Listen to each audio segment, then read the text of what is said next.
I've been wondering what it is that makes something great. Maybe you think back to school. Everything was graded, wasn't it? Exam results graded on a curve. I never did understand how that works. Maybe thinking about school is not something you want to do. So let's think about cakes, slightly more pleasant. Mr. Kipling, remember him? Mr. Kipling's cakes, by their own advertising, were called exceedingly good cakes. Strange, isn't it? They're not great cakes. They're not fantastic cakes. They're not the best cakes. They're just exceedingly good. Maybe we need someone from Bake Off to come and tell us what will tip them into the next level and make them great cakes. This Sunday, in our video worship, we were thinking about this phrase, thinking about who God is. God is great.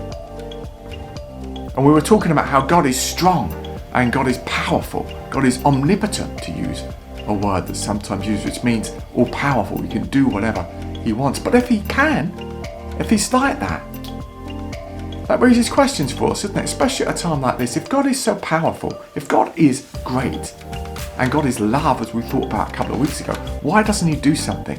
Why doesn't he intervene in this pandemic? Why are people dying and suffering? Often when we think about God in that way, we make God removed. Like he's up there, perhaps moving chess pieces around, working out what's going to happen. But our idea of God as Christians is centered on Jesus. That God is not removed, but he took on flesh and became like us. John's Gospel said the Word became flesh. Book of Philippians says that Jesus emptied himself, taking the appearance of a man. He humbled himself. And then he died, becoming obedient to death, even death on a cross. Therefore God exalted him to the highest place. He rose again.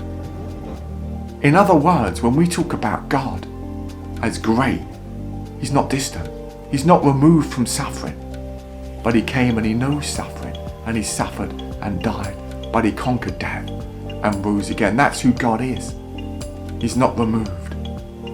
Yes, there are mysteries. Yes, when we say God is great, there are questions about why stuff happens. Because we live in a broken world and there are things to get our heads around. But we believe there is hope. Because God is great, because of who God is in Jesus. He is the center, the one who knows what it is to live a human life. The one who one day will make everything new. That's our midweek thought. We're back on this channel on Sunday for our act of worship, which premieres at 11 a.m. Hope you're doing well. Take care.